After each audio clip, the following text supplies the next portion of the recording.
Whoa, we did it. We did it again. Recording. Let's get that. We gotta get that intro music done. That. Slapping the bass. Slapping the bass. So we're gonna Nobody. break it up. So we need to do the announcement, our feedback from our fan, A couple. three We got a fans. couple. Got a couple. We would rather have the they see the 3 hour and it's daunting, and even in the analytics, it's not, people aren't doing more, they're doing like an hour. So Right. we're gonna try and break it up, do 3 shows. We're gonna record all day today, and then so we're gonna have a news show, a review show, and then a deep dive. So that way people can kind of pick what they like. People like different Yeah. things. I know us, when we listen to shows, we like different things in different shows. Depends on our mood. And then sometimes we miss the middle. I listen to a show right now where I'm like, all right, let me do the reviews in the beginning. Then I go right to the letters. I don't care about their middle stuff. I just go whoop, and I go right to the end. So and I've always had a thing for comic news. You know, like I just love, like, give me the news right away. I want to, and give it's me that news. But what's funny is the reviews are kind of evergreen, but news, nobody goes back and watches old news. No, right, exactly. But you know, we try to keep it interesting, and we do everything we do. We weave through history. Like if we're doing news, oh, here's history. Right. Doing reviews, here's history. We just want to share everything we know. Right. Yeah. Let me just. Even if people don't want to hear it, we're giving history.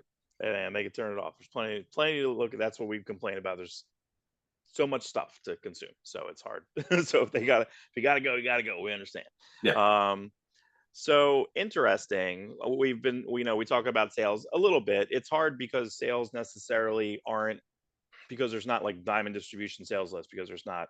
It's hard. They don't have to report the sales, but when the numbers hit a certain level, they try to throw them out there. So now that they all have their own distributor, they don't have to tell us, and they can be like, "It sold good." That's all we need to know. That's all they feel we need to know. It sold good. Right. So Turtles had. So the big news of the week, essentially, I thought, was basically the GI Joe pre-orders hit 225,000, which is higher than Turtles. It was that had the highest pre-orders. A lot of that had to do with Turtles doing their own individual. Like one store did how many? 60 variants, something crazy. And that's, hey, listen, whatever works for you. If your store can handle that, go ahead. Great. You know what I mean? Great. Absolute Batman. I don't think I wrote my numbers correct here. I'm confused with that, but it beat Turtles, but is not as it was 210,000, something like that, and 30,000 in second prints. So a little less than $250,000. But now but on first print, GI Joe pre-orders so far, GI Joe #1 might be the #1 of the year. Which is incredible for a GI Joe comic, because they've done a good job building up to this launch. Here's the Destro miniseries, here's a Duke miniseries, here's some Transformer stuff weaved in, and then it's like, and here's the big launch. So I'm glad for them. IDW was struggling. I think the one GI Joe comic was down to like 2,000. Right. That's rough. I don't even know what you're paying your creators at that point. Like, are you just hitting a comic? So the rebranding, to go over to Skybound, and I know the Skybound, the big thing that you like so much, and I agree with you, is that they were basically like, can you give, the stipulation is, can you just keep Larry Hama's run going for the fans? Yes, and they've upped it. They've made it. Here's a good artist. Here's some good covers. Yeah, it definitely got a good rollout. It's a separate continuity. It doesn't matter, but like my brain's easy. It's easy enough for me to read that continuity different. When I read Duke, it feels different, and I know it's different, and I know it's a different continuity, and I'm fine. I'm just totally fine. I will go back and say, and I've said this to you a couple times. So GI Joe has had, if we did just pure numbers, maybe we'll do this. Maybe I'll do this for next week. How many GI Joe minis we had this year? 4 times 4, 16. We've had about a dozen, almost 20, because I think Scarlet's going 5 issues, right? Or Destro's I think all of them are 4 or 5. Yeah. So I mean, and some collections, and you have GI Joe going, which is probably about a 10 or 12 by now. We only have one Transformers book, and I feel that when it got announced, wasn't it announced with Daniel Warren Johnson doing that, and then he was going to do an Optimus Prime series? Am I imagining that in the original press release? Is that a Mandela effect? I don't know. I feel like you're right. Yeah, but they quickly got away with that, because Daniel Warren Johnson, I guess he made a deal saying, "Hey, I want to be the only Transformers book." And you know what? It does keep it keeps all the attention on that comic, and rightfully so. And Kirkman just plays around with Void Rivals with some of the weirder Transformers season 3 characters, you know. Yeah, and I just wonder if you just left money on the table. But that being said, I was at a shop this week and they had like an Energon section, and I'll get in this in our third show or deep dive show, and they had ninth printing of #1, something like that, like because it was a newer cover and it looked more Right. like a toy cover, like it had a toy Optimus Prime kind of coming at you, meaning that it was Optimus Prime, but it looked like it was drawn from like a toy almost. It was very like kind of stiff. It was cool, but I'm just like, man, it's ninth printing. Like who's buying? And then the covers were good. The whitish covers I liked a lot, you know. So hopefully we get like a super. Give me like an art book or something. Give me a $50 art book, or I I don't know. just hope that the Skybound's people kind of a pain with that stuff.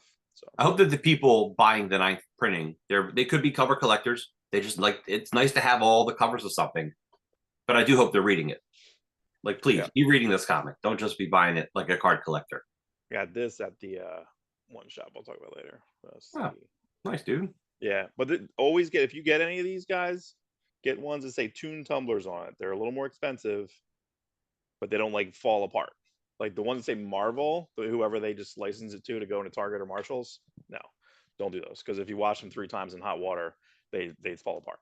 Yeah, But these guys last forever. The Toon Tumblers one lasts forever, so they're a little more expensive. They might be like, you know, 15, 11 in the $15, maybe $20. The limited ones are 25, but I don't usually have those. Yeah, they're making a higher quality item. So You know, forever. our friend Brian, his stepdad owns a t-shirt printing factory company, a small one.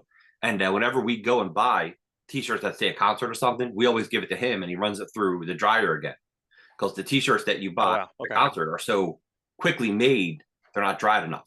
So if you wash them a couple times, they will start falling apart. So he does that final curing, I guess you'd call it. Yeah.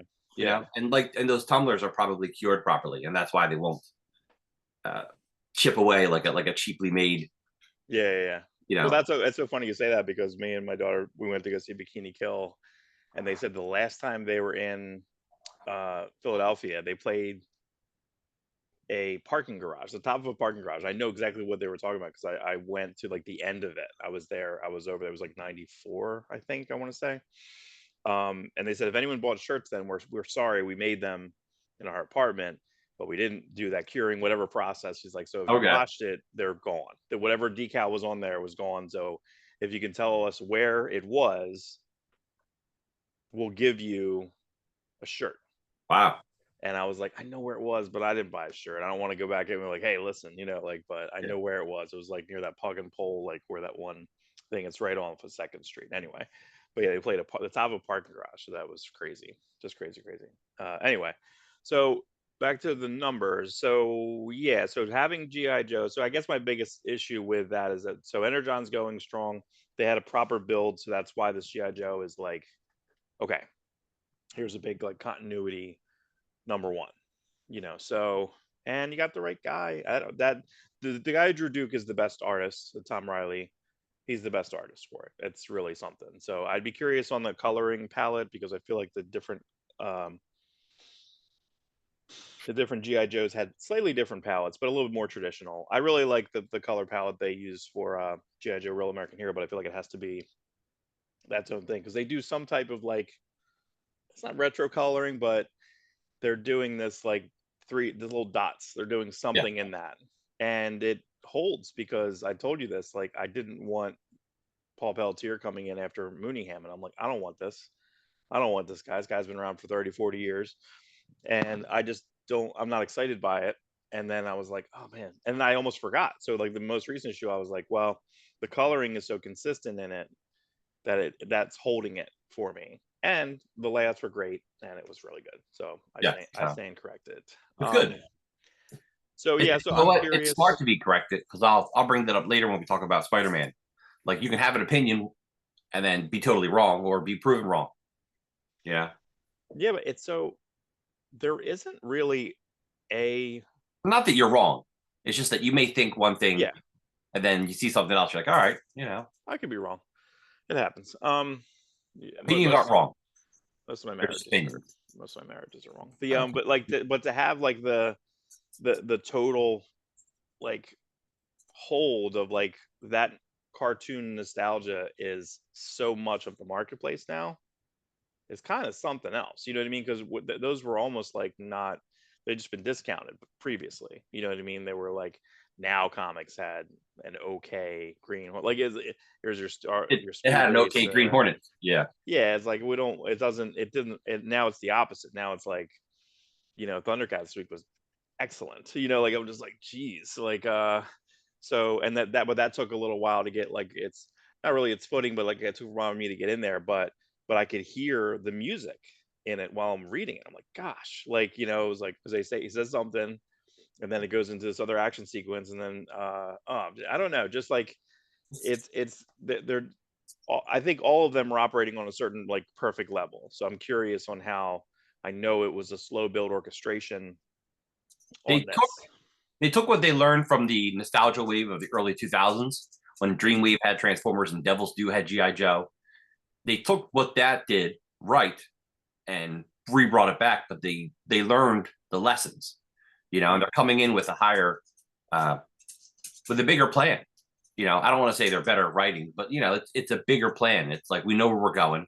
Kirkman's got years laid out for all of these books, you know, and I hope nothing ever leaks. And Kirkman's pretty good at that. He's been in the Hollywood system for a while, so he knows how to keep stuff secret. For sure. Yeah. Yeah. And I think that the build is right. Like I said, I have to get, it's kind of exciting to know I have stuff on deck. You know, I started to dip a little further into the Ghost Machine stuff this week. I went back and tried to read some of the other, like I have to catch up on Void Rivals, which I tried to this week, but you know, life's going on, so I couldn't really do it. But I like that I know when it's there, it's gonna be satisfying. Yeah. Period. And then I know that it's gonna like fold in. So before G.I. Joe comes in, I have to kind of catch up on a couple of minis and just have that ready. You know, Transformers is always the top when that comes out. Period. You know, so no, I guess you're right. I mean, but I have to kind of give it to that. I mean, Kirkman's always believed in Daniel Warren Johnson. He's pretty much had his books since Extremity. You know, Right. The Space Mullet was on his own. Where was that? Was that Dark Horse originally? I'm trying to remember what happened there. I'm a little confused at I don't know. I think I only read the Image trade. Yeah, and then he I did finally read it. and then he did a Justin Jordan. I think he did like a contract job, because I have that book over there. I forget what it's called, but he did like a contract. Daniel Warren did like a contract job, and then he did Extremity. So, and they just recently reprinted that. I'll have to look at that anyway. But so yeah, so he's always been very pro that. But I'd be curious if like what's next, because his book now, his creator-owned book, that's still through Skybound. Everything's through Skybound through him, right? Yes. Basically. And the difference between Skybound is they give them the money up front. Is that kind of the way that the Skybound works a little bit? It might be, but I know Skybound takes a bigger piece of your pie because they're representing you in Hollywood. I think it's part of the deal. And you know what? Each deal is different. I'm sure they don't. I'm sure Daniel Warren Johnson now doesn't need Skybound, but the relationship's so good and they do a great job promoting his books. You know, why would he leave? Let him concentrate on the creative end, because the business end sucks if you're a creative. Just like a creative end sucks if you're a business guy. You know? Right. Yeah, let him just do, I mean, let him focus. He's always, it's consistently going. And even going back to that is the when Jorge Corona came in, we're like, well, no. And then, but the coloring and all the other production that he's built around him, between Mike Spicer and I forget who letters on, but that's Russ Wooten. Like the people that are around them have been the same, so it's going to have that same feel. Even him doing a page or two and it was The Moon Is Following Us, like him doing a page or two here and there, it's still holding that continuity correctly, so it's still mega works, period. So yeah, just really, really exciting. But again, I wouldn't mind like a B or C level. Give me like a C spray one shot. I don't know. You know, I feel like it's so different because when I look at the IDW, like they'd have a what's that, wind spray? Wasn't there wind something? There was like a wind guy, Sky Wind. I don't know. I feel like all the little one shots that they had over at IDW, I'm like, I don't care about this character. But I would read a one shot. Yeah, but the spotlights were always kind of good. Like they're all kind of, and it all built towards a bigger story. Yeah, sure. Yeah. So is it more interesting to try to tell your entire story within the confines of your comic? But then I feel like we're not getting enough comics. You know, We love comics. Yeah, I want more comics. yeah, Like I want more. Give me more of the stuff. Um, I don't know. It's tough. It's tough to say. But I mean, that being said, like it almost kind of goes to, GI Joe ran for how long? Like almost 150 issues or something, and then 5 maybe. so like Marvel, double the Marvel Transformers run. You know what I mean? So there's like always kind of been precedent. 80 something, right? Yeah, So yeah, 81, that's something like that. yeah, I forget, but yeah, it was weird because when when a Devil's Due did GI Joe, he thought he was doing a continuation of Larry Hama's story, but then he hired Larry Hama to do other books, and then when IDW got it, they're like, well, we're just going to hire Larry Hama, and I don't think Larry Hama incorporated Devil's Due story. I think he just like, nope, here's where I ended at Marvel. Here's Yeah, I where think I ended at right. IDW. And then they eventually renumbered it. They eventually like started Yeah, to, yeah. and that's fine. I did like the Devil's Due stuff, and they were smart to hire J. Scott Campbell to do covers. Was Right, the big right. GI Joe fan, and he was so good at it. I think when they had the rights, Devil's Due had the rights for GI Joe. Marvel still somehow had the rights for the trades. So Marvel starts putting out the trades, and smartly they get J. Scott Campbell to do trade covers. Right. Yeah. And Yeah, then there was a Marvel, big oversize that I wish I would have bought because it had a real big his recreation #1, and it was like an oversized hardcover at this one shop, and I didn't buy it. And they recolored, and that also had the silent issue in it, and which I eventually want to just own and have. Not a huge expensive key, but something I think I should just own. You know, yeah, I'll have to get a list of the keys I want. We'll have to do that on a future like deep dive. Like here's the keys that I want that are important to me. I never had a first Cable. I had a first Deadpool, sold it. But I feel like I want yeah. that back. I sold my Hulk. It's not even really. It's the Amazing Spider-Man punching Hulk in the dick to the moon. On the cover. That's a beautiful comic. Punch that dick. So, but that's not even a key. But that's like it's such a cool wall book. You know what I mean? Like it's such a good looking. And I have a wall book. I have wall books downstairs. Basically, I have a big Brave Focal spotlight right now. Which we'll get into later. So second story. So that is all. But yeah, interesting that the #1 book is not a Batman book, which is Batman Yeah, arguably started comics in a way. I mean, Superman did, yes, but Batman was covered last week is since 80, 85, 86, like has been the predominant, even to the point where like people joked about like, well, DC Comics means Detective Comics, but you might as well call it Batman, BC, Batman, because there's so many. There's like yeah. 40 Batman books out of the line, but there's like 8 Superman books ish. But the Batman has kind of hit a wall. From what some retailers are saying, like it's just too much. People are Yeah, carrying this, and that's what the Absolute Batman did right. It made people care again. the Brave and the Bold series should be canceled. I feel like that as I said before, they're making a bunch of stories that could be interesting, but they don't feel like they could be. They don't have the confidence in them being on them on their own. I would have bought that Dead Man Batman as a one shot or a mini series or a 64 pager. I think it ended up being almost 64 pager as a Kelly Jones. No, we knew it was out, but the public wouldn't grab it. There's no way anyone would have grabbed that issue because it had the same Simone DeMeo cover that looked like issue 7, looked the same as issue 2. It doesn't look any different. The covers are just trading cards, like it's just pictures. It's nothing that's representative inside. And I just don't know what that book's doing because it has 4 books, $8. There's 4 stories in it, at least. Yeah, They had like a Green Arrow story in it last week. I'm like, doesn't Green Arrow have a book? Why is this in here? Like, what? I don't understand. I don't understand that book. It makes me insane. Anyway, but yeah, interesting that Absolute Batman. I just figured Absolute Batman would be like right there. Absolute yeah. Batman, Absolute Superman, Absolute maybe Turtles, GI Joe, Absolute Wonder Woman 5. I don't know. Just out of my brain, that's what I would think the top of the year. Not Yeah. GI Joe Transform or GI Joe Batman Turtles. I don't know what Absolute Superman is clocking just yet. You know. Oh, this is a bit of news. This is side news. It's not in here. I disagree with DC's use of the Jim Lee the Jim Lee the Jim Lee Hush Batman story. Do you know that they're putting like a 4-page prequel? Do you know about this? Yeah. In Justice League Unlimited, they just added it. It was not in the original solicits.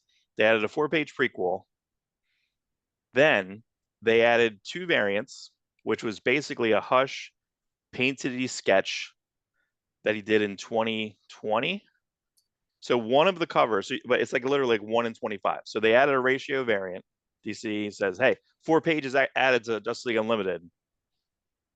Well, there was some article, I think Bleeding Cool had it, where like, by the way this is positioned, it will now beat Absolute Wonder Woman.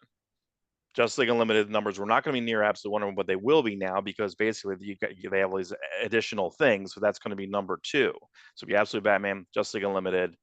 I don't know where Absolute Superman is falling, but Absolute Wonder Woman did better than expected. So now Justice League Unlimited is going to jump in that second because of this variant, which is a sketch. No, and then they colored the sketch. Alex Sinclair colored the sketch, and then they took the date out of the second sketch cover. I hate it. I don't get it. Listen. I like the sketch. Listen, the fact that they're doing that, they have enough Tim Sale artwork to do 10 issues of covers. 10 issues of covers, repurpose it, cut out the date. He's passed. Rest in peace, right. Too soon. And then have the second artist. Like that's the best production of besides the Titan books, the best production is this new Long Halloween : Last Halloween. Batman : Long Halloween : Last Halloween. A lot of colons. It's the best production because they come out digitally, they put out the main cover, and in the back they show you the alternate cover, which is the artist of the book.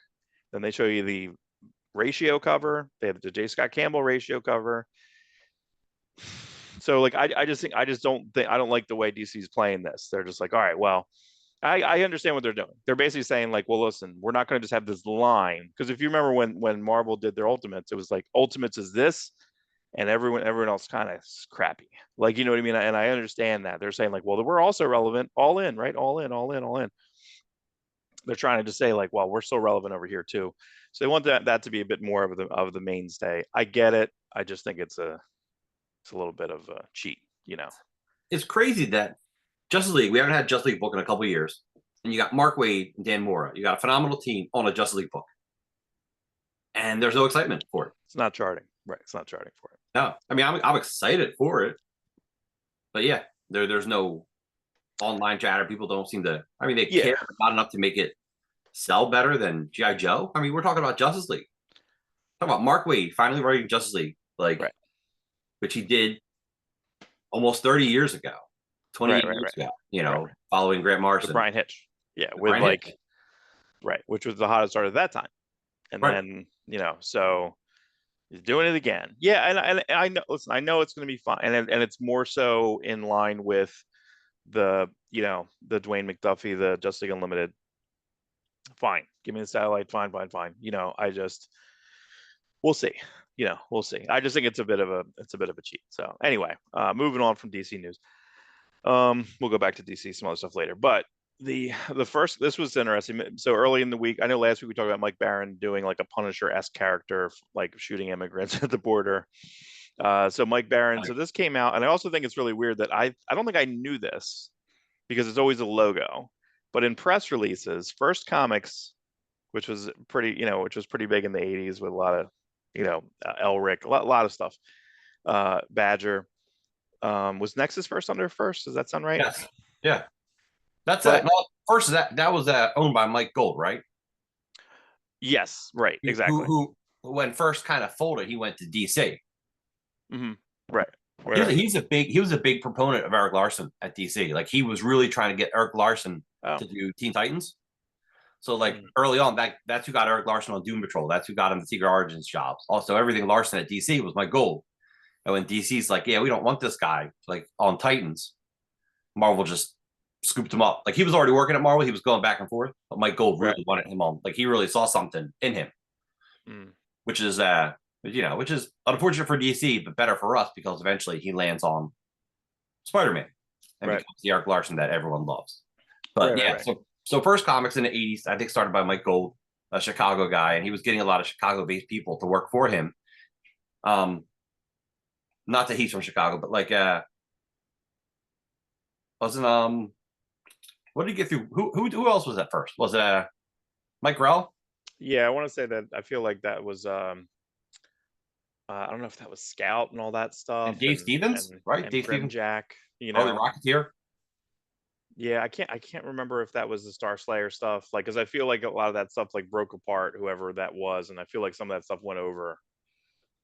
But Wasn't he Star Slayer under who did it was Bill Shamus's company. Pacific.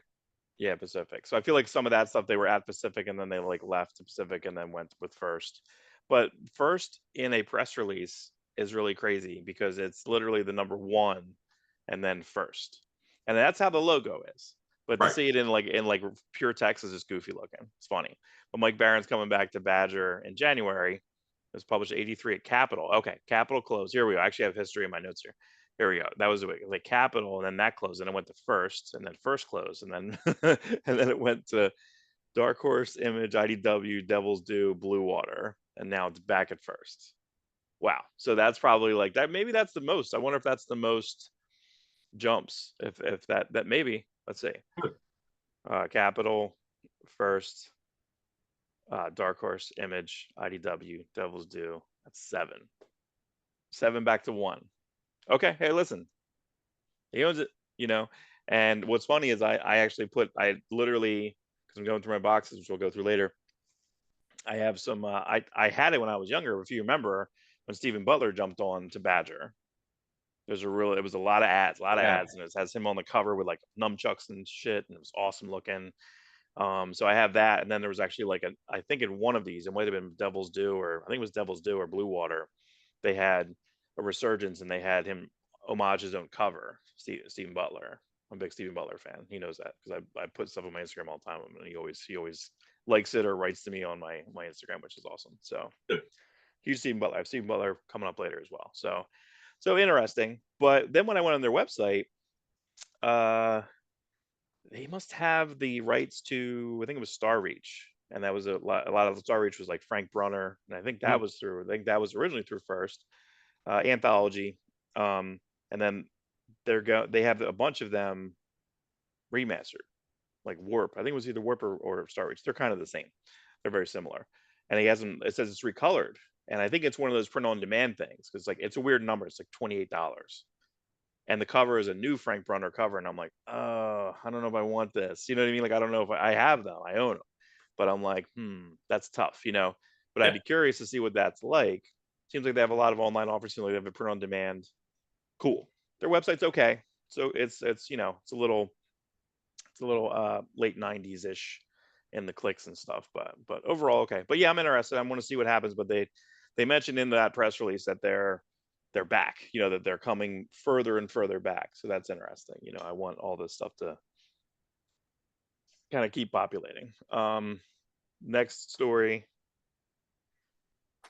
Back to DC. I thought this was interesting. Now, you know my feelings on Rafael Albuquerque because I was really mad. Then it ends up working out. But Right. Rafael Albuquerque went on with Ram V in DC when Ram V was doing his operatic 2-year, maybe almost, I think it was 30 some issues of Detective Comics. And Rafael Albuquerque came on and he like had very specific page layout. It reminded me a little bit of like J.S. Williams III. He had very specific things he was doing in the book itself. And he was on like 5 issues, man. And then it was gone. And then it went to like a couple people, which I didn't think would fit. Went to Ivan Reyes, which I was like, no, I don't want that. And then I really liked it. And then Guillaume March came on at the end. Really like that. So I like that run overall. But he's never done a long-term series. So I wonder, the thing that came out this week is that basically he was in an interview with some Spanish podcast or something, and he worked for almost a year, and a lot of his elements are in the Abso-Superman launch with Jason Aaron. Now Jason Aaron is working with him on some turtle stuff, which the turtle stuff, me and you were still confused with who is the artist. I don't know, because I feel like there's a bunch of people attached to it, and then they added Juan Ferreira like onto issue 5, but it was supposed to go to Chris Burnham, who isn't necessarily fast. Joel Jones is not fast.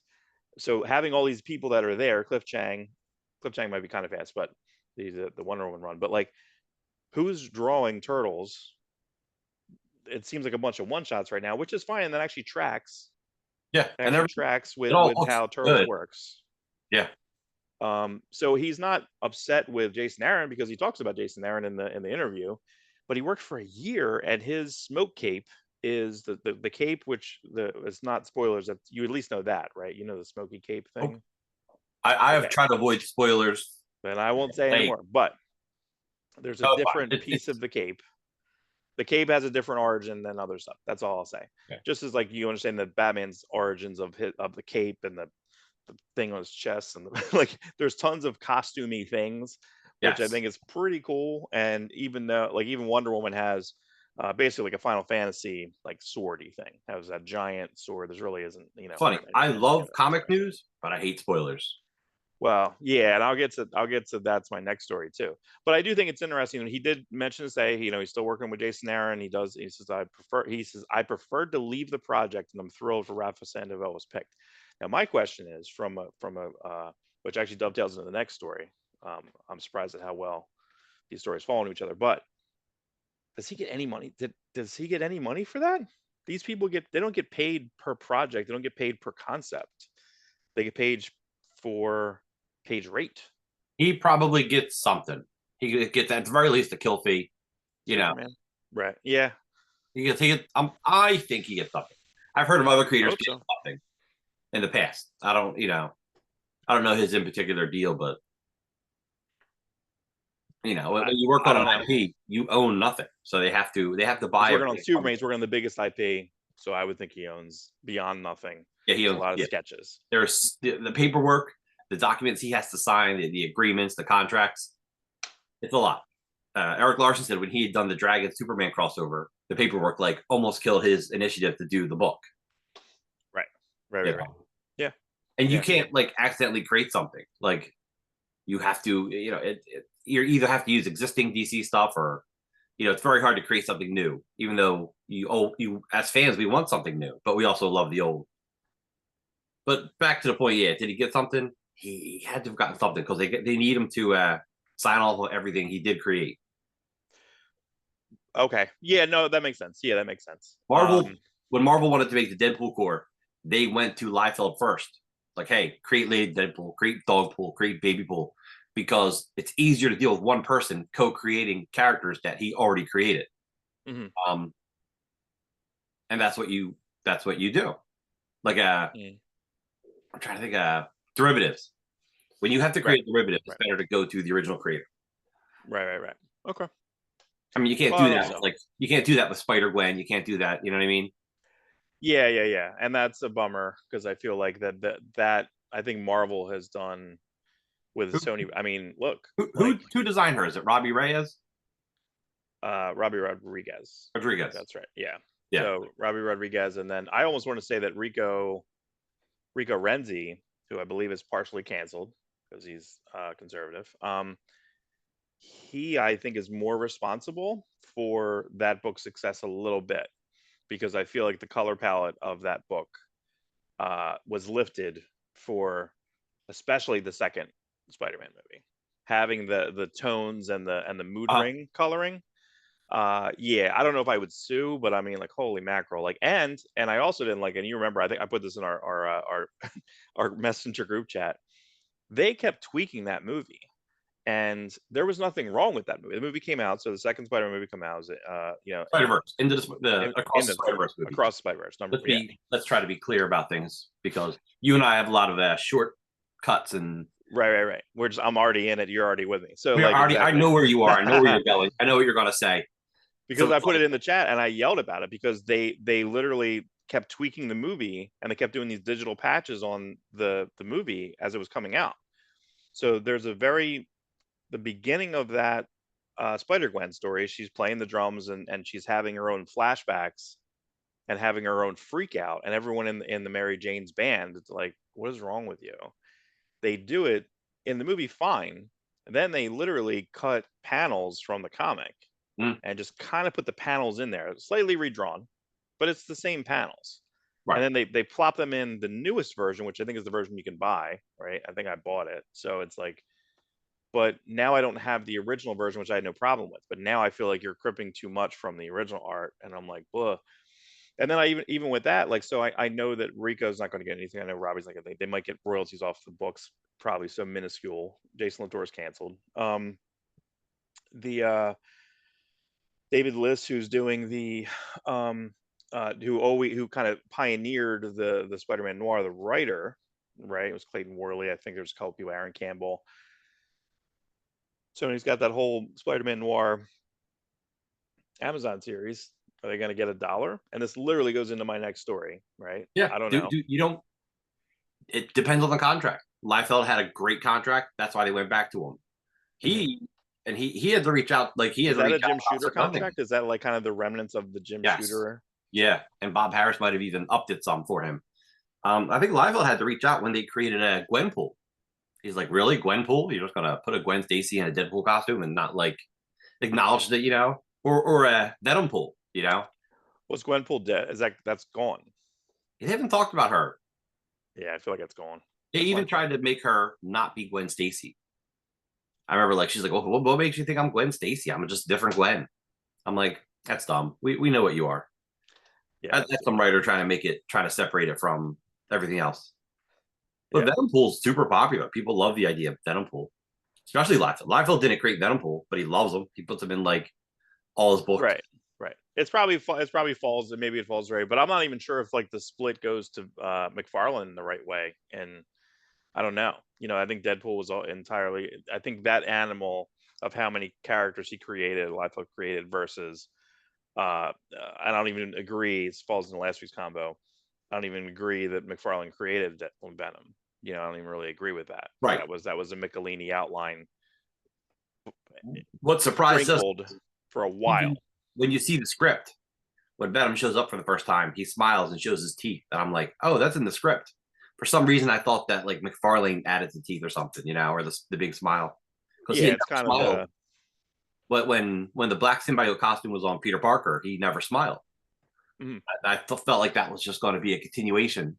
But then, you know, Michelini wrote that in script. I'm like, oh, that's not a McFarlane creation. But let's face it, if any other artist were drawing Amazing Spider-Man, Venom would just be another villain and not the. If Ron Friends was drawing it, dude, I was going to say Ron Friends. I didn't want to come off. Listen, I don't want to come off insulting.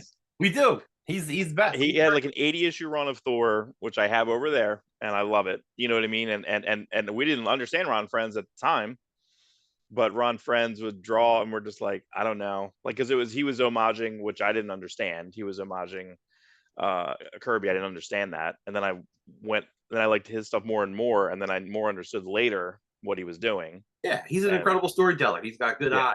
He's super friendly. But he's not going to flourish teeth like that. He's not going to do the same page layouts that McFarlane would do. It's a totally different mindset. McFarlane was creating a piece of art with his Spider-Man run. He was doing something different, and Venom came in at the right time, and it just flourished.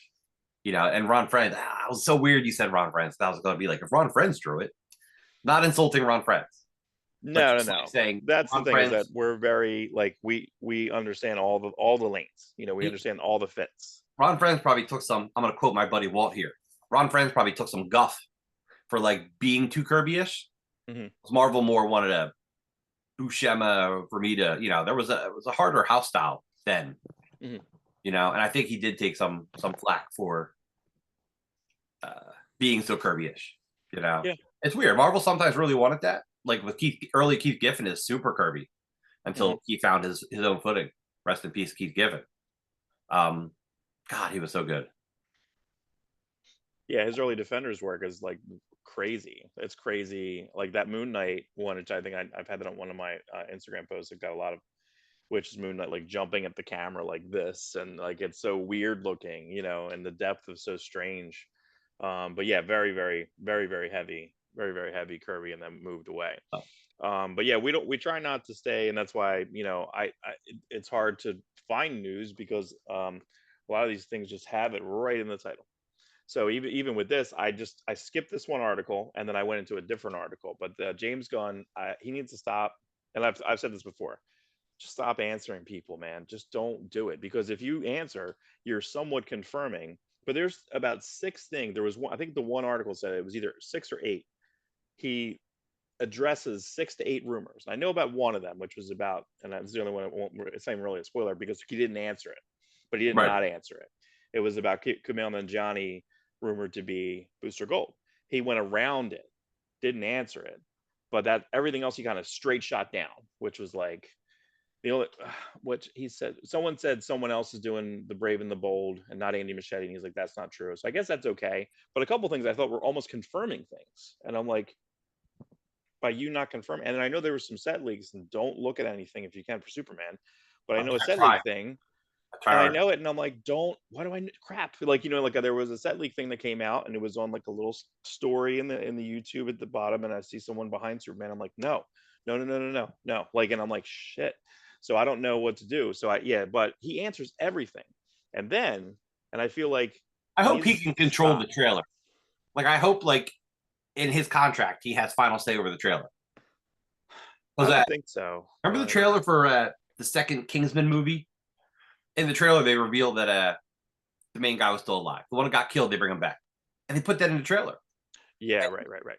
And Matthew Vaughn was like, "Why the hell would you put that in a trailer?" And I'm like, Matthew Vaughn doesn't have say over his own trailer. Yeah, I would think that he has his contract down, but I guess not. I'm sure he does now. Like after that, like what a horrible. Like I hate a poorly made trailer, and I hate reveals. Like I really want to be surprised in a movie theater. I want to be surprised reading a comic, and I've actually avoided the James Gunn stuff.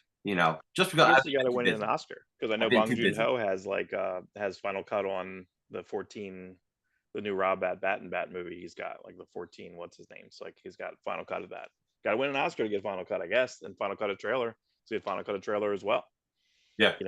But I can't imagine that movie. But that's what I feel like. That's a paycheck movie, because Parasite cost what, 10 million, made 200, 300 million.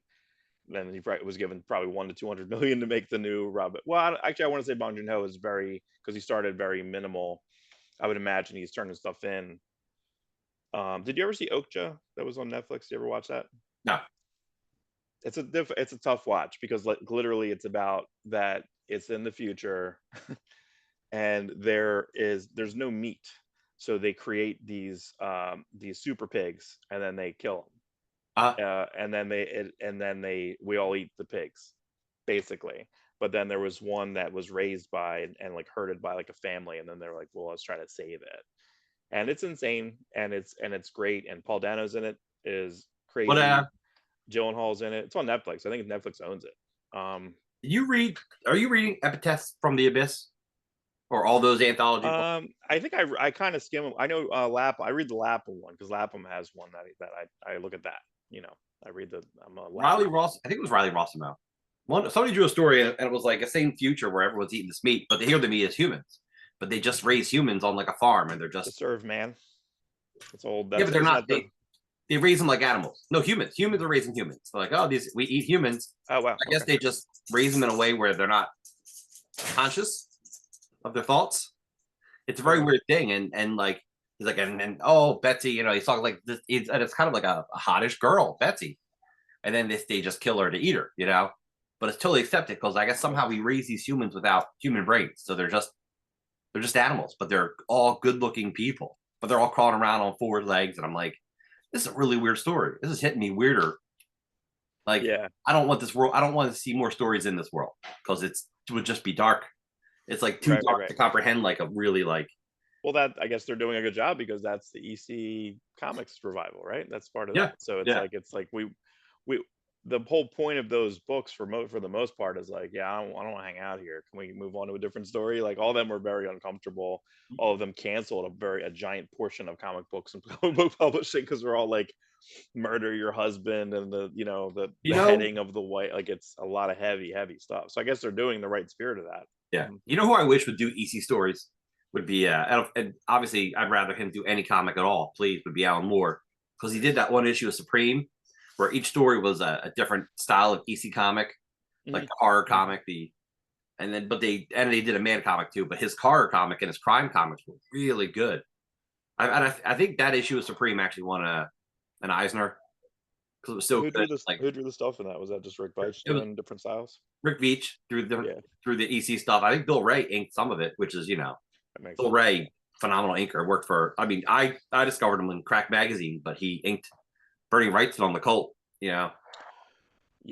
Well, he colored, and then he colored a bunch of POV, the Cult 2, Yeah, which we figured out the Cult. recently, which was a failed. The Cult makes tons of money, and then he's like, I got this story where there's a bunch of sewer stuff, and it's gross, and Bernie Wright's going to draw it, and we'll keep going. And they're just like, no. And he's like, okay, hey Marvel, I want to do this story, like, and just make it the Punisher. I Yeah, had that, like Punisher how do you say POV, no to the Cult Part 2? It's like turning down Frank Miller free for Dark money. Knight Returns. Like that was the year of Batman. Like the Cult, I the don't Killing know. Joke, Dark Knight Returns, like everything that we got right before and around the movie was just like money. It was just money for DC, and we loved all of it. Yeah, that's okay. That's a great Punisher story. So, Yeah, yeah. So in the fact that we try to stay away from stuff. So James Gunn, and the only reason I mentioned this is because this was a one title, and I wanted to see what he said. So someone on Threads, and this is what I dislike about this, is he responded. This isn't something that got a lot of traction. So someone said, and I can't find the original thread, so I think it's gone now. I think it's deleted. But someone wrote, and this was the bottom of this post. The someone was commenting on creators not being paid, which we talked about pretty much, I think, every show. yeah. That things are going into other mediums are not getting paid. Okay, so this person says, and I don't know who this is, because again, it was cropped, and I believe that post was deleted, but it had 3 hearts, which I guess is 3 likes, and then 2 comments. And then they have a repost thingy, but I don't think it was ever reposted. So it's not as if this thing got millions of It didn't get a lot of traction. And then James Gunn, who has, I don't know how many Threads followers he has or whatever. I'm not sure if he has X anymore. I think he might just have Threads. So it says the originating comic book authors whose characters form the basis of the stories. The originating comic book authors whose characters form the basis of the stories, the artists who created the original visuals that are turned into movies. They wrote Stan Lee died a pauper. It's not fair that the creators don't even know their characters are being used until they see it in headlines. Let some feet any money off. Again, there's a bunch of grammatical errors. Why are you responding to this? Why are you responding to this? Right? Yeah. Let me see if I can. Until they see it on headlines, let some feet any money off it. So it's not even written. I don't even know what that. I don't even know what he's trying to say. Let alone gain any money. Anyway, so then James Gunn has to respond. Right? Both DC and Marvel compensate comic book writers for their creations. I've created personal relationships with many, if not most, of the writers who have created characters who I've gratefully put into film. Stan Lee was my friend. I loved him, and he did not die a pauper. Now, I listen. Stan Lee didn't have the best ending of his life, as chronicled by Tom Scioli's book, which I think is probably the most accurate Right. of, especially that first page, which becomes really sad. Starts sad, ends sad. He's being handled. He doesn't have all his mental facilities. He's being handled by people to just blindly sign stuff. He can barely form a sentence, and he's just signing away, man. That's not what you want at the end of No, your life. So if he had money in the bank, did he have money in the bank? We don't really know. I don't. we hope. This gives me more questions. And I don't think you're Stan Lee's friend. I think Kevin Smith was Stan Lee's friend. I feel like he was with him much, much more than this. You were on sets with him, sure, but Stan Lee has less to do with what you did in Guardians of the Galaxy than Jim Starlin. Talk about Jim Starlin more. Give Jim Starlin more money. We know that Jim Starlin got paid 10 grand and got sent to a couple shows, got sent to a couple premieres. What did he do? Like, that's not a lot of money for the billions, the multi-billions of dollars that Marvel made. So my biggest thing is, if something gets 3 hearts, written wrong, and 2 comments, just don't say anything, James. Just don't say anything. I know I'm saying something. Right. I'm telling you, and again, I'm telling this guy, don't share your opinion as I'm sharing my opinion. I understand how critical that is, but at the same point, Yeah, I'm but like, you're not heralding. I have no power to give anyone money. James Gunn would have power to give creators money. Do we know that when him at DC is doing anything different? If he's the Kevin Feige of that, do we know anything? What he's given he gave what John Ostrander like a brain gun in a movie for 2 minutes? Does he get at SAG rights? Does he get insurance? I don't know what he did. Probably. You know, didn't Brubaker say he's made more off of his cameo in Winter Soldier than actually off of creating Winter Soldier? Yeah. So Hollywood pays better than Marvel DC. So it's almost better to, not that every creator wants to be on screen, but you should put something in the movie that gets them paid. I don't know if it's a weird semi-producing credit or you know what I mean? Like, I don't know. Who created the new Mr. Terrific? I think it was John Ostrander, John Ostrander, and Tom Mandrake. Tom Mandrake, Spectre, so Spectre series. They should get something for that. Who created the original? You know what I mean? Like, is there a family member that created the original from the Golden Age? Man, yeah, I don't know. Gosh, that would be hard to. Who created Hawk Girl? Bernard Bailey. It would be someone like that. It would be someone so far back because the original could be that. There is a Bailey estate, right? Yeah, there's got to be a Jerry Robinson estate. There's got to, like, is he getting paid for a Joker? But who drew that? Because that's not Mandrake's costume. The costume that he got, the costume that became that. I don't know. I don't think it's Alex Ross. Alex Ross has a great version of it. I don't know if it's Steven Sadowski. I don't know who created Michael that Bear or yeah, it might be Michael Bear or Steven Sadowski, right? So it might be those guys who popularized him inside of JSA, establishing him the right way. Jeff Johns, James Robinson, establishing him as a brain. And Goyer, right? Goyer was on there. Goyer, people forget. Jeff Johns didn't start the Justice Society comic. He didn't come into later. Oh yeah, that's people right. People just we all kind of fakely remember. Oh yeah, it's always been a Jeff Johns comic. It's like, no, right? It was a Robinson Goyer, correct? Yeah. So that's right. Yeah, and that was a Starman spinoff. Like, it was and became more popular than Starman, which is fine. You know what I mean? Because the concepts were good, and then they just grew and they got bigger, and then Jeff Johns took the history, and that's how Jeff Johns got better and created more. So I guess just my biggest blah was just the fact that I don't want, just stop talking about it unless you have money, unless you want to put some numbers. If you want to talk about it, throw me a couple numbers, say like I have this, or like you said, if he has the power to do it, give us a precedent. Okay, the new precedent in DC is this: John Ostrander, you created Mr. Terrific, so like just give us something. You're an associate. Listen, how many title cards are there, right? Have an associate producer. That's where we used to see Avi Arad. That's where we used to see Stan Lee, right? It was be fourth or fifth credit. We don't know what that meant. Most of them said doesn't mean anything, doesn't mean shit. But it would mean that you would get X of the math. Well, the math's all funny now. The math's all fuzzy because of accountants. It's a lot of so that's no good. Yeah. It used to be good. It used to be a cut. It used to be something. Now it's no good. Who created Metamorpho? Was that Ramona Fradon? Was she the first? Yeah, Ramona Fradon and probably Bob Haney. Yeah, Bob Haney. Probably. Yeah. Like both passed. I mean, she just passed Canada, right? Mm-hmm. Yeah, last year. Yep. Oh, I hope that like that Metamorpho money, goes to someone. Yeah, it's Guy Gardner go to Joe Staten. Joe Staten just passed. You know what I mean? Joe Staten estate. Who did more for that character? Joe Staten, Steve Englehart. Anyone do it more for that character? Absolutely not. You know what I mean? Absolutely not. So, anyway, so let's keep going. So on to bigger and happier things. Greg Hildebrand died at 85. So hilarious. Yeah. We as comic fans in the 90s discovered him doing the Marvel Masterpiece card series following Joe Jusko's. And we really, I loved it. I didn't love it as much as Jusko's initially. Mm-hmm. But then we discovered his fantasy work in the 70s, which just amazed us. The Star Wars poster, that my favorite, like burned into my brain Star Wars poster, the widescreen one with him standing like this. That's the most famous poster, I think. That's them. That's the Hildebrand brothers. And again, Lord of the Rings. We became backwards fans of that stuff, right? So, and then they're like, hey, there's Lord of the Rings movies. And what's more fun than that? Coming into comics, we become backwards fans. So your first Amazing Spider-Man may be drawn by McFarlane. Well, let me go buy old McFarlane and old Spider-Mans.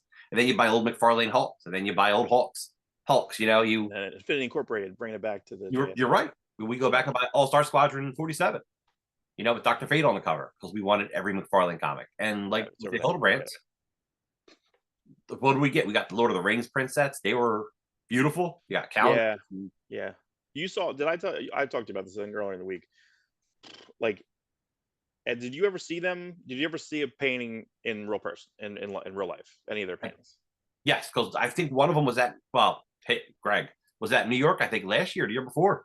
It Not might this have year. been that. I might have been with you and you saw the way that's lit. I mean, that's like, I know Thomas Kincaid, my dad's a big fan, has some of his, reprinted work, but like the lighting of that, the gold of that, like that was, it's impactful, period. Seeing it in real life, you're just kind of like, whew, like you just kind of stand and look at it, oh You my know, gosh. were those paintings scanned, or was a picture taken of them to be printed? I don't know. I don't know how Yeah. old printing works, but whenever you see original art, especially a painted original art, it looks incredible. I've seen the Joe Jusko Spider-Man from Marvel Masterpieces at a convention years ago, and I'm like, this Okay. looks amazing. The colors, everything's so sharp. You're right, the lighting, everything looks, and I love that card series. I love both card series, but like to see the bigger size. If you ever watch Liefeld on his Whatnot show, he's got the Jusko cable hanging behind him from the Marvel Okay. series. Where he's like kind of jump, like walking almost like a mountain. Yes. Almost like walking Yeah, up. like he owns the original art to that. Burned Joe into Jusko, my by the way, brain. It's burned Joe into my Jusko, brain. I didn't mean to turn this into a Joe Jusko conversation, but I was selling a Hulk poster, which I accidentally listed as Joe Jusko, and Joe Jusko emails me. He's like, "Hey, that's not me. That's Bob Larkin." I'm like, "I'm a moron. Thanks, Joe. And by the way, you're awesome." Right. You know? Yeah, I like it when they actually know. You know what I mean? That's interesting. Wow. Yeah, and I'm like, how could I miss that? But it was just a funny thing. Like it's funny when you ever sell anything on eBay to anyone famous. You're like, oh, here's. No, the only thing that I know that I got, well, I got that Alessi reprint of the Silver Surfer, like 90s trade of the Kirby that was like stamped, that it had was from like the Alessi estate, from the Mark Alessi estate. I'm like, okay, you know what I mean? Cool. I'm like, that's awesome. Yeah. I Rest in sold peace, that. John Mark Alessi. God, everyone's dead. Oh I sold first. I think the first person I sold to was like Walden Wong, inker of the '90s. I'm like, Walden Wong, that's awesome. And then I sold a Jim Kruger did this book called the Alphabet Soups, where every superhero had a different letter and they have powers associated with a letter. And I ended up selling that to the artist Anthony Castrillo, formerly known as Mac. He's a Byrne clone. He did a couple of issues. Yep. And then I sold Steven Siegel his own book. It's a bird, it's a plane. Because I had a sealed copy I was selling, and he's like, "Oh wow, he bought it." I'm like, dude, I just would like these people buy stuff from you, and you're like, I would have just given it to you. Like, I enjoy your work. And he's like, that's not. He goes, I don't think that's fair. Like, you bought it, now I'm buying it. Yeah, and even nicer. Yeah, the person who's bought the most from me is Robert Kirkman, because I had a bunch of Extreme Image stuff, and he just kept buying it. I'm like, there's Kirkman, just always buying stuff from me. That's so crazy. Yeah. Your buddy. He's a nice guy. Yeah. I don't have to do business with him. So as a fan talking to him, right. As fellow on fans the street talking in New York, 2 weeks ago. So, but they did do some sequentials, because they did do that X-Men 2099 like one shot. They had a prestige format one shot. The sequentials were better than they should have been. They were pretty solid. How about Ash #5? Oh yeah, I forgot Ash about that. #5. Yeah. They co-drew it with Joe. They brought in a character called the Covenant, and I forgot about that. They painted everything he did, and then Quesada drew all his Ash stuff. And there was a Hildebrandt Brothers cover, and then just a Quesada cover.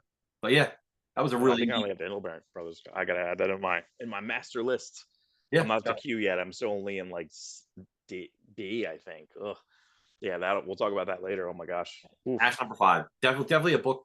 It's a dollar bin book, but if you can find it, that's the thing. You can find that run. You can find pretty much that run 0 to 6. Like you can pretty much find that in dollar bins. And they're great productions. They're fantastic productions. They did a really good job. I mean, Ash came very close to being an Image comic. Like he went to Image, and Image like, yeah, we'll print it, no problem. And then Quesada's like, well, can I be a partner? And they're like, no. Right. Which rightfully so, they've already been established. Yeah, he's bringing a cool character, and today. Yeah, I guess they were trying to give him basically what, like a Sam Keith, Dale Keown. Sam Keith, Dale Keown deal. Like no, you're free to make a ton of money, like, and you will. But and I don't know what partner. Like he had that itch to be something more than just an artist, which is enough for most people. But hey, he's not retired, but he is basically in the middle of the country and doing his own book. Like he's like, I'm out of New York City. I'm gonna go to Indiana, or wherever the heck he is. He's gonna do his own book, through Lion Forge or whatever, right? Like so, or Mad Cave rather. Okay, good. Yeah, but you're right. If he didn't have that itch and didn't say no, then Right. you He know might not have got to do the Marvel Knight stuff. he And wouldn't have been editor in chief and probably secured his. I imagine he secured his retirement. yeah, I'm I sure would he's imagine right around that time. I'm sure he's fine. Yeah. He's not going to die a pauper. No, no. So, have you seen all the Halloween stuff? It's Halloween last Yeah. week, I, I and I have daughters who dressed so up. who won? What did they? I don't know. My kids just dressed up as I think just random stuff. But like, what is your? Did you have anything specific? Did they do anything specific They this year? they had like two costumes because they had to have a party costume and then a Halloween costume, Halloween night costume and a party costume.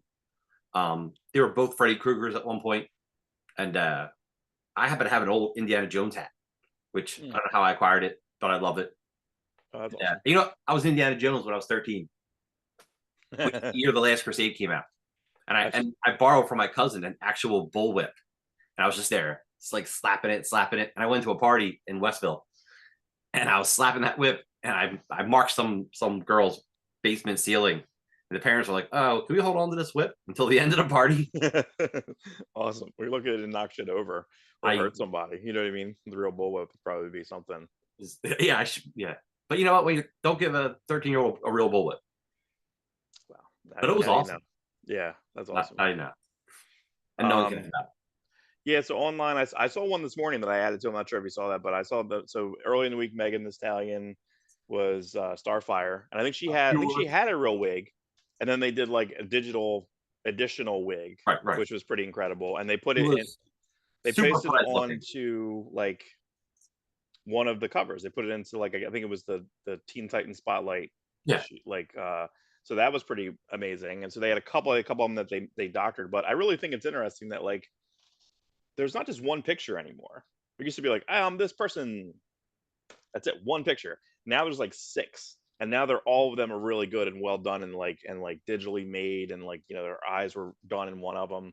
But then the Beyonce one, I don't think I put that in the chat. Did you happen to see that one, the Beyonce one? Yeah. Oh my god! But there was like seven of them. She did the 1999 cover where she's like the interior like cover like very deep dive stuff.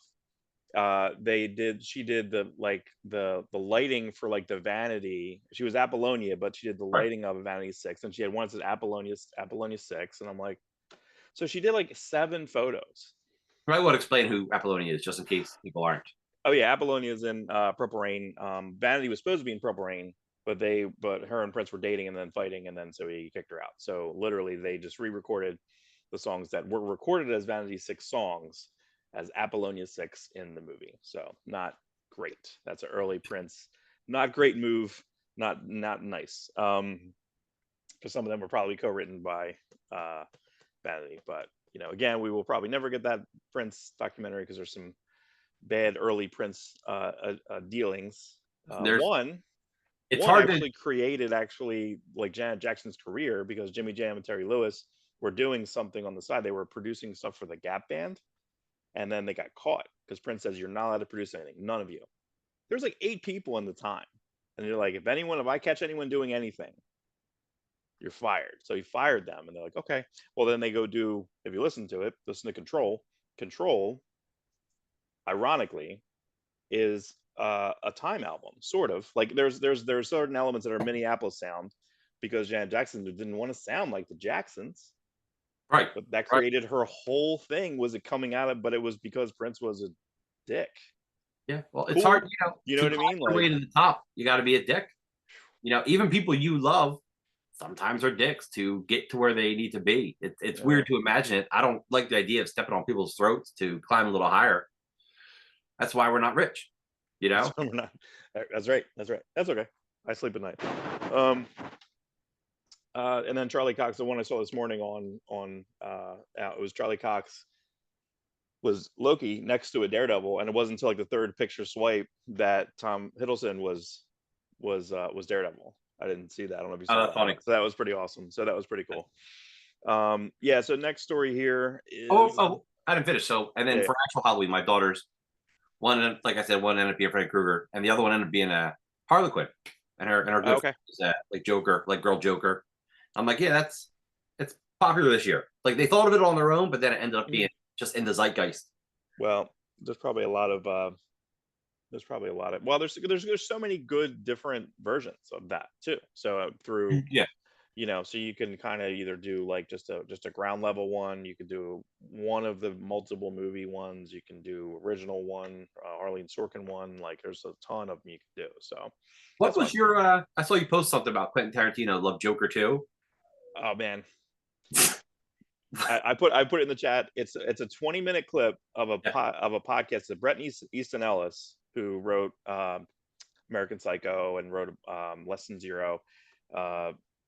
Long, he's almost like an essayist, right? So I would barely call Brett Easton Ellis a novelist. If you ever read any of his books, they're barely, even American Psycho is very disparate. It's like, here's 2 chapters about Huey Lewis in the news. Right. Like, and then so they like, that's not the form of his novels are just loose. And so he has a podcast now. He's interviewing, and Tarantino has just been on the last 2 years. I feel like he's just completely off his rocker as far as like, he's so self-important, and I just think it's so crap. So he just literally says, "Oh, I saw Joker too, and I loved it." Right. And this I feel like is an auteur type of thing.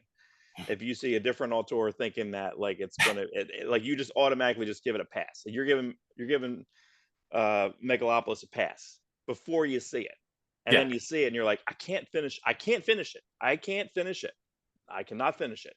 And it's weird because like my opinion of Coppola has always been relatively high, except for this week. Did you see Pacino on Conan O'Brien? Yes. Yeah, I did. So Pacino gets, and listen, it's got to be really difficult.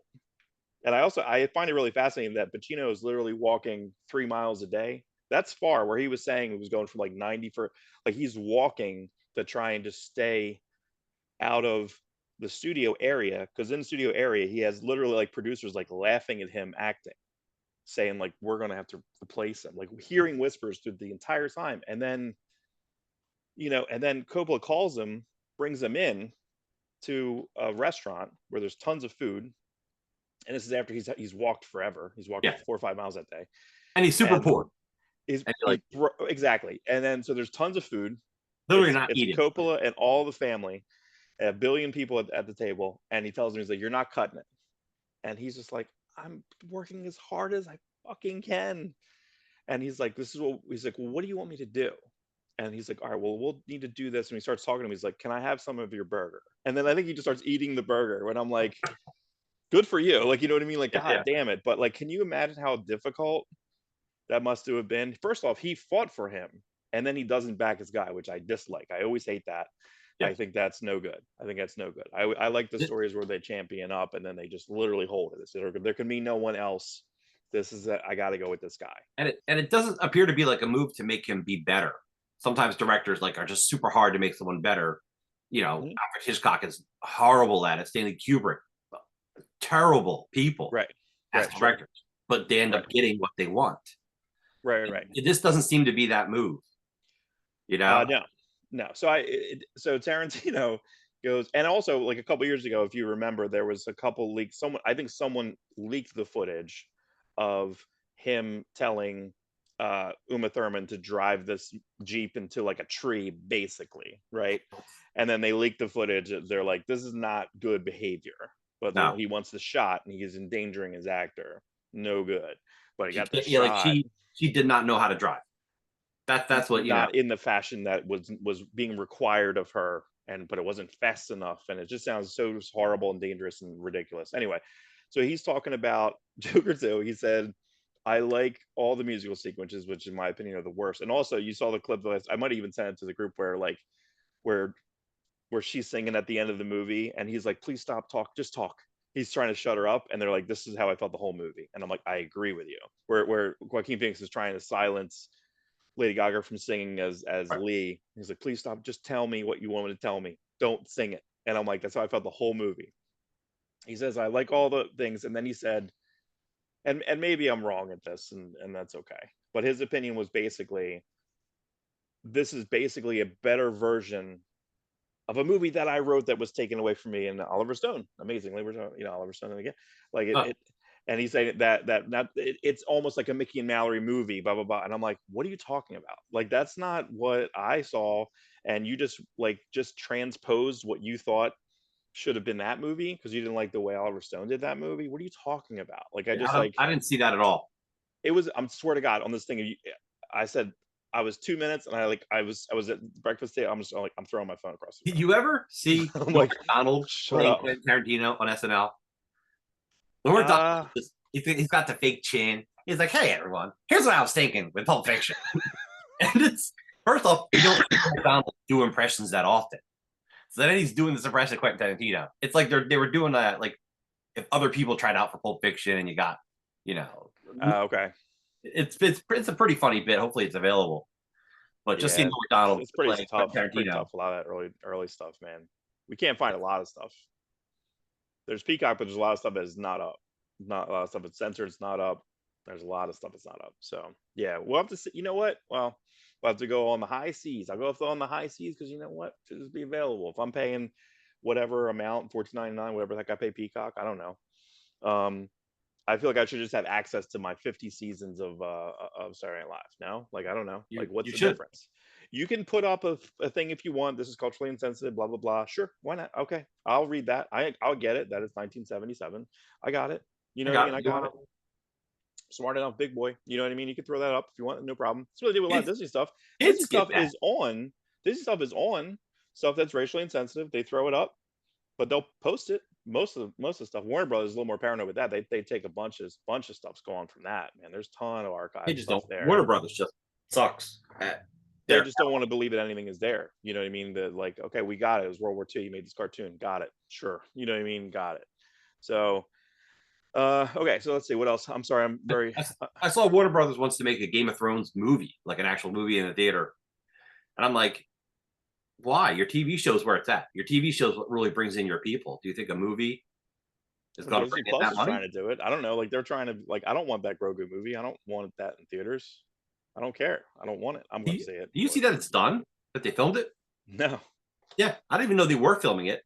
I mean, I guess I just sort of assumed they were like, oh yeah, I think production's done on it. Well, I mean, you can throw Pedro Pascal into the closet. He wasn't on set at all for season 3 at all. 0. It's John Wayne's kid as a stuntman. All he does is fall over stuff. Anyway, the third season to me, I think it was the third, maybe the third episode, is that what's her name? Bo-Katan's great at everything, and then Mandalorian just falls over everything. Like they're really running down the hallway, he's tripping over everything, like you can't see, and then you just have Bo-Katan flying over top. She's doing great. It just, third season was no good. So anyway, all right. So another thing I have a problem with, I'm trying, and then I'm going to end the news with like a really exciting, happy thing for me. Okay. So I have one more problem. All right. All right.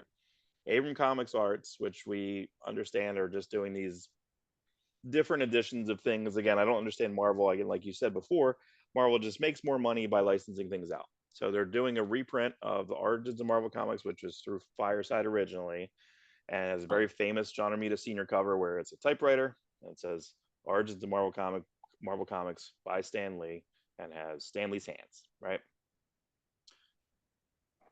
So they do a new version of that. Just came out this week. Alex Ross does an homage cover. Does exactly the same poses. Got it. Same hands. Got it. Alex Ross. You think they're Alex Ross's hands now? I don't know. Oh, maybe. Yeah, because he has to put into everything. But then he would have had stunt hands because guess what? They added 2 extra hands. And I don't know if I agree with this as much as I... like the pottery scene in Ghost? Like... It's just extra. Yeah, there's 2 extra hands, right? It's like I don't know. It's almost feel like there's a Saturday Night Live sketch where there's extra hands, or like there's just a lot of stuff. Right, just feeding them like a sandwich. Yeah, just no good. But they added a Steve Ditko hand, like near a Doctor Strange drawing, and then they added a Jack Kirby hand near a Thor. And I just don't. Was it holding a cigar? No, but I just don't know. They don't do that anymore. And then I guess they try to justify because then they have like 6 extra essays. So you have the initial Stan Lee retro continuity 1970s brain. Stan Lee's like, I did this and my wife said this and I did this, and he doesn't really say anything about the authors. I know that. I got it. I got it. There's also on my Instagram. I should try to, maybe I should repost it. Wait, isn't there a special edition and a regular edition? Uh, I think what do there's you a mean special. of the reprint or Yeah, the Fireside? Of the Fireside stuff. I don't know. Well, There might have been a second edition. The I think guy you're right. heralding it, this new project through Abrams, I think was doing like a special limited edition, you know, extra stuff. Well, Scott Dumbier, I think he has an interview with one of the people who worked at Fireside. So they try to justify by having a lot of stuff, extra stuff in it. There's a Tom Brevoort essay. There's a bunch of extra essays in it. And then they have something about Fireside. They've interviewed with Larry Lieber's 93. You know, like, so it's like, Yeah. I just don't know. I don't know. Like, I mean, seriously. So if you put this book out, who's making money? Are you giving any rights to anything? Like, again, it goes back to one of my earlier stories. If who's buying this, right? Who's it selling to? Is there any royalties in this thing? Is it anything going back to Kirby Estate? Anything going back to Ditko Estate? Is there a Ditko Estate? Is there anyone alive? Like, Yeah, is there a Bill Finger Estate? Not really. Like, you know what I mean? Like, you're printing stuff. You know, we watch Penguin every week. You got Bill Finger's name up there. Is anything happening there? I don't know. He's got an estate. His I think he had a daughter. Yeah, I think after that movie, the Batman and Me, like that, I think re-strengthened some of that stuff. That's good. I just don't know if I need this like retro continuity thing, you know. I feel like I don't really need, and listen, if Abrams Comics Art has some Fireside stuff, fine. Print the fucking like Silver Surfer. Give me a Silver Surfer. That Jack Kirby. Why isn't it there? I understand, like, because look, it's not going to be in the epics. I think so. The epics are laid out. They're not. The epics are laid out. That book is not going to be in an epic collection. Zero. It can't fit anywhere. It's already printed where things can fall. It can't be anywhere. It can't be by itself. The Mobius story is inside one of the epic collections. That's in there. This book cannot be anywhere. Are you talking continuity wise, or talking the Fireside comic book is its own thing? It's Kirby's version of Silver Surfer, and then Stan Lee scripted it. That's how it is. It's a great book. Fact and a fact. And also, there's two different intros which I have pictures of. I should put this back up. I should go back and figure out where the heck it is in my archive and post it or pin it. But yeah, there's two different intros. There's the 90s intro, the Mark Alessi version of my Silver Surfer. There's a different intro there from the 90s, 98, 99, than there was in the 77 Fireside book. Which is like, it's less Kirby centric in the second one, a little more in the first. Either way, I understand. I don't know. I don't know if this Abrams thing should be the way that it is. Again, I'm not buying it. It doesn't really matter. But I'm not great with new names. So the guy at Abrams who's heralding this, I think, had spent time at either Marvel or DC. So he's very pro comics, and Abrams is allowing this to have his own little section of books. And I almost wonder if they're getting paid better than having an actual Marvel comic. Like, are they getting paid through Abrams, or are they getting, because Bendis is doing stuff for him? Yeah, right. Yeah, we don't know. Yeah, right, exactly. But it's not a Marvel property. It's Bendis' own property. Right. And he has 3 books with Walta, Gabriel Walta. Yeah, Gabriel Hernandez Walta. But I don't know. Yeah, I've never seen that. I don't even see them in stores. I'm not really sure their distribution model. They are doing a special edition version, and it's like $65. They're doing a Fantastic Four Full Circle expanded edition with a slightly different cover. It looks more like the Blacklight cover. It's a different cover, same cover, but just like change colors. It would fit under Blacklight. Actually, like 80 pages, though. It's like, oof, like, and I have it and I like it. Maybe I would sell it and get the new one. I have to see if it's on sale or whatever. But I need to buy that other Alex Ross book anyway. I need to go on alexross.com and then look for that other book, because I want his 70s book. I want his like missing projects book is what I think it was called, something like that. So I don't know. I think Abrams is how doing. How do you feel about those extra hands? Are you okay with extra hands being on this book? That's limited. I think the extra hands, I'm okay with it, because I think they're also doing just a straight reprint too.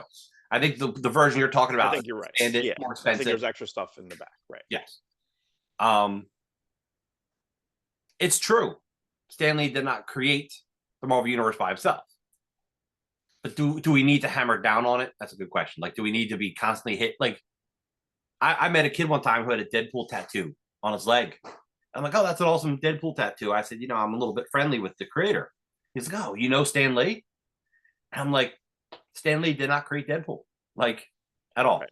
at all. But like that's the myth. That's what's out there. People probably think he created Superman and Batman. They're just not informed, and that's fine. They don't have to be informed. That's our job.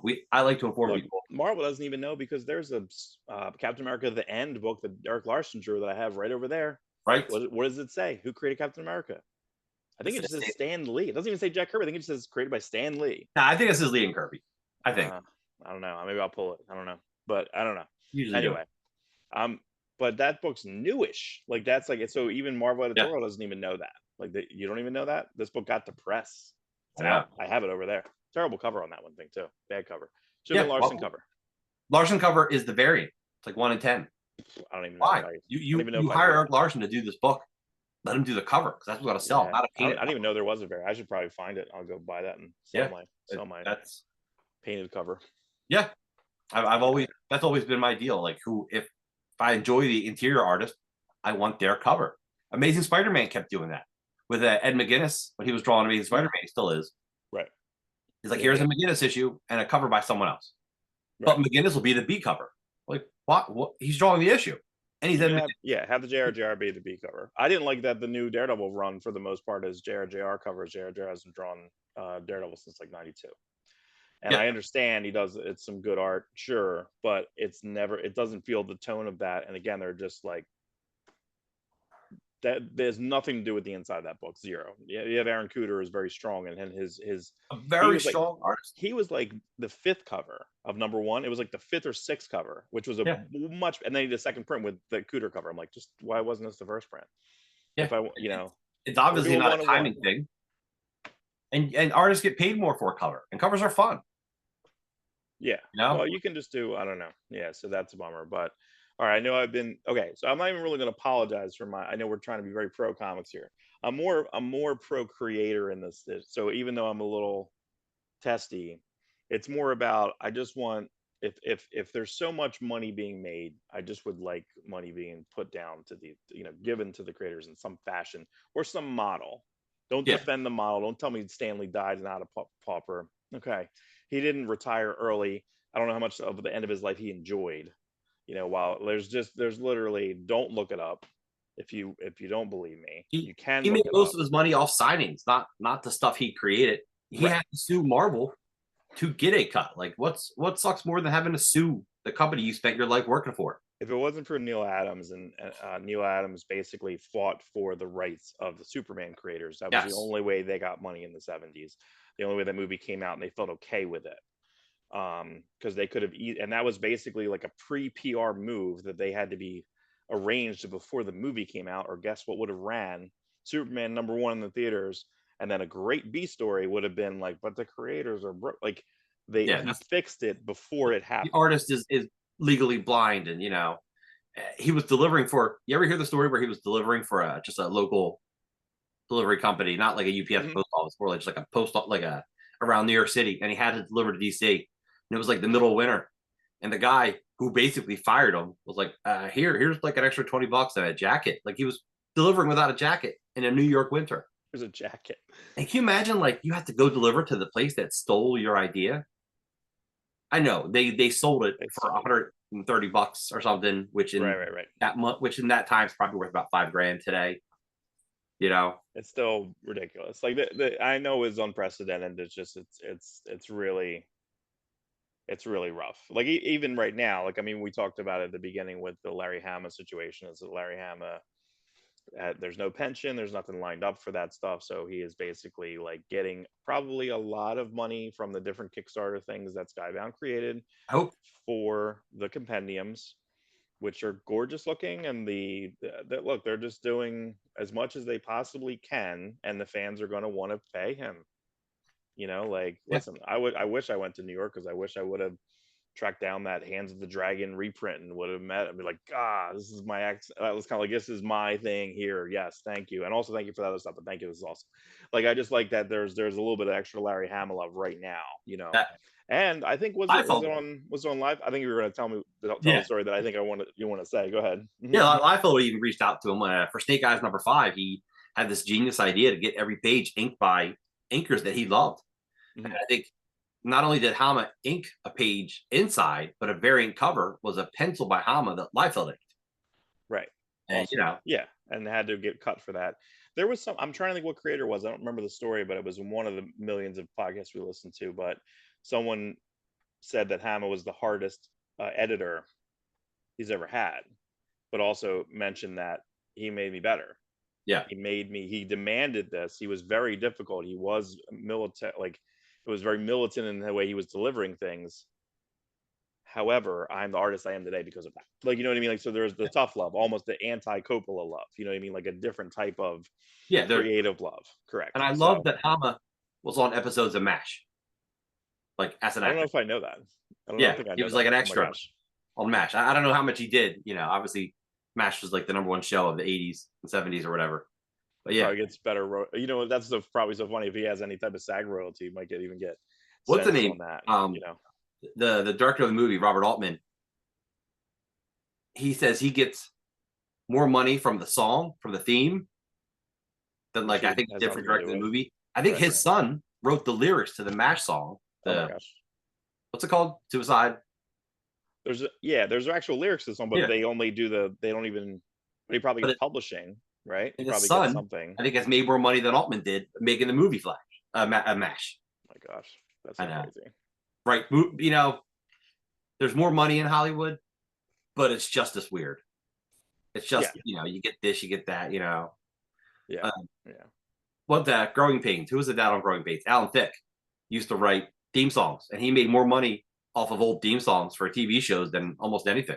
The thick of the They night. used to have to pay you every week that show aired. They'd have to pay you again for that song. Yeah, there's something similar now, I believe, with the directors, where directors will direct the first episode, and then they kind of get like a here's the template for it. Right? So I It's think an is it exec. because They become High executive. Potential. I think Drew Goddard was first. I think on that. Yeah. You know, and I think who was House? Was that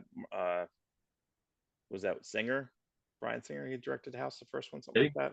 Yeah, We don't talk about Singer we don't anymore. talk about him. Yeah, yeah, we don't talk about that. Sorry, It's funny. let me I was end. watching Shrinking, and Zach Braff directed the episode. Yeah. Yep. I was like, look at that. I don't know. It's funny when you. Yeah, he has a couple interviews. He was on was he on Rosenbaum or something? He's been on a few interviews recently that have been, you know, and he apparently has a really good working relationship. Because they were even asked, I think I forget if it was Rosenbaum. He's like, how are you interviewing? How do you work with like Morgan Freeman multiple times? Like, how does that happen? You know? And he's like, because they like people working. They like productive sets. They don't like being catered to. They want to go to the set and they want to get the work done and they want to see organization. And he says, I'm probably not the best director, but I'm really organized and I'm really like I do the things. You know that's half the job. You Yeah. can be creative, So or you can be organized, and very rarely are the two entwined. and then when he wrote, which I haven't seen it because I think it's supposed to be super depressing, a good person.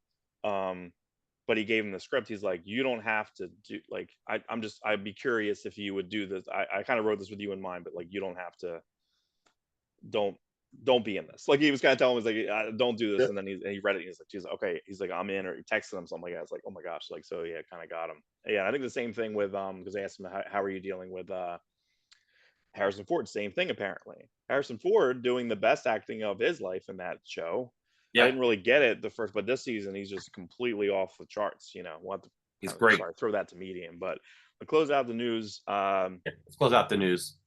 so, and we had talked about this midweek where we talked about what will we want from like the Hellboy if Mignola's not drawing Hellboy and Hellboy is being drawn by somebody. I know I said Matt Smith, but Stenbeck had a great miniseries last year. Ben Stenbeck, who did Baltimore, did some Sir Edward Grey stuff, but Stenbeck's coming back to do. Apparently, he's having the ball with it, and I guess Mignola's doing like a looser framework, but they're doing a new Sir Edward Grey and it's literally called, and it's like the end of a bunch of stuff, and I guess Mignola's killing a bunch of people Hmm. in it. So this is coming out in November. But they've already like pre-solicited next summer's hardcover. They're doing a special hardcover for this, which is, it's literally the wrapping of what is it? Cole Shake. He says it's going to wrap up. There was an Archeron one shot, Zol Hellboy universe, Koshe in Hell, Sir Edward Grey, pieces of the Wild Hunt trilogy, pieces of BPRD, and he says I'm going to say goodbye to a few of my favorite characters. So I don't know what's going to happen, but the cover looks amazing. It's Witchfinder, Sir Edward Grey, kind of wrapped in this like organic-ish armor. Kind of remind me of the Dracula armor that he had, like the crazy looking Yeah. reddish armor, You know, kind of like that. I just brought up to my daughters, like, I wanted to watch the original Bram Stoker Dracula. Like, I'm kind of in, Mhm. speaking of Coppola, you know, because I remember I did go see that movie in the theater, Oh 93, yeah. fall of 93. I was 16. And I remember like falling asleep a little bit. So, like, I never rewatched it. Oh, okay. hmm Everything in there. So watch that, and then if you can watch, But I want my daughters to see it because it's like, not yeah, only is it Gary Oldman, you know, so horses, mhm. it's young Keanu Reeves, it's Winona Ryder. You know, it's everything about that movie should make it like a super hit, but it like wasn't, right? No, it wasn't, and there was a lot of, but everything is when they filmed that, they filmed a bunch of stuff in camera. They did a lot of rear projection. So when they're on the train, like there's a video, I think by Corridor Crew, and I want to say that the Red Letter Media guys did like a retro view on it. There's so much history of how that got made.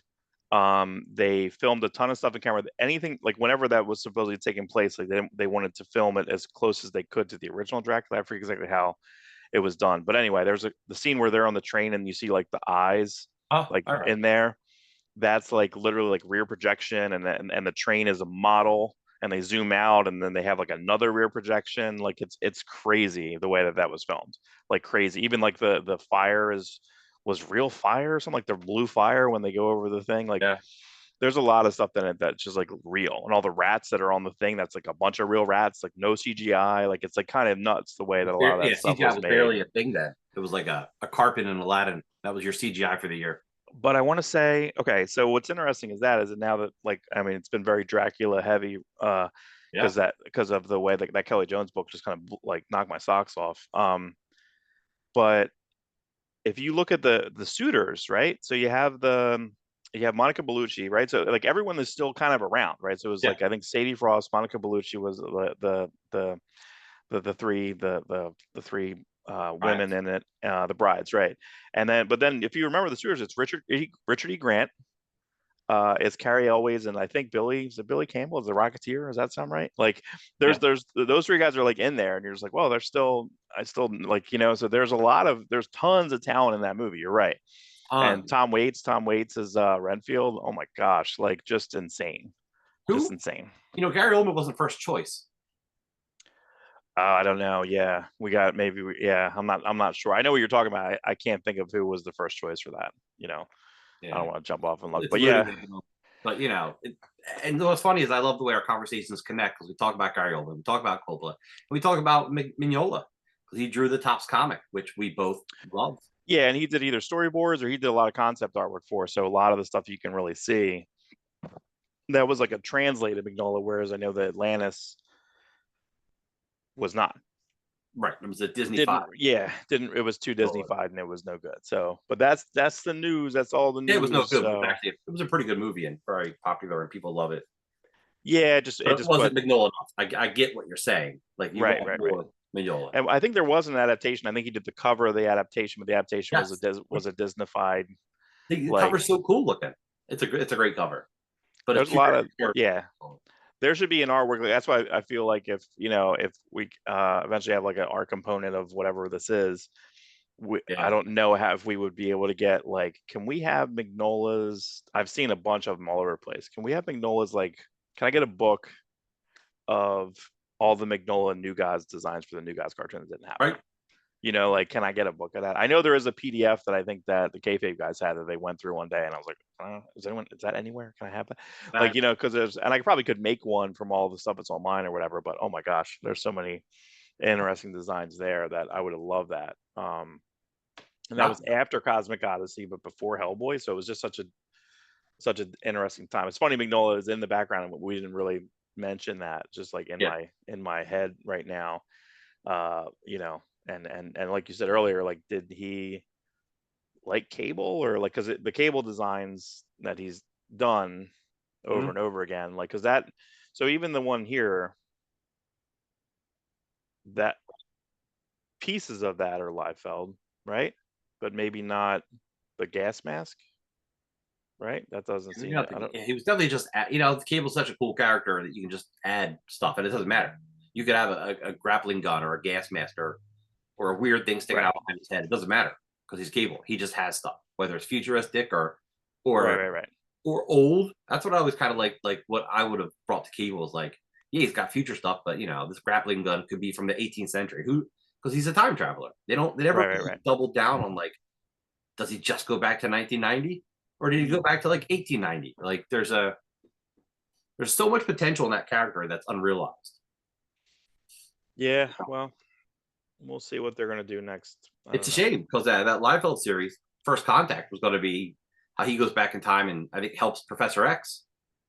I think he probably helps create the Danger Room. How does Professor X have all this awesome future technology? Well, maybe Cable helped him. Right. It's very, and that was a Liefeld idea. That was him. Like, we missed out on that. Yeah, maybe eventually. I don't know. I always want to say things will eventually come back. Maybe, I don't know. I think he's saying at the minimum 5 years. He's just hardcore going extreme for the next 5 years. So, all right, I think that's good for the news. You know, that's it for the news. So this will be a Sunday, and then Tuesday will be reviews, and Thursday will be the deep dive. So stay tuned. Week four. So yeah, here we go. We're gonna end it, and then we're right at hour 35. So not too bad. A little over an hour, but not too bad. So all right, I'm gonna end it, and 3, 2, 1. Stop recording.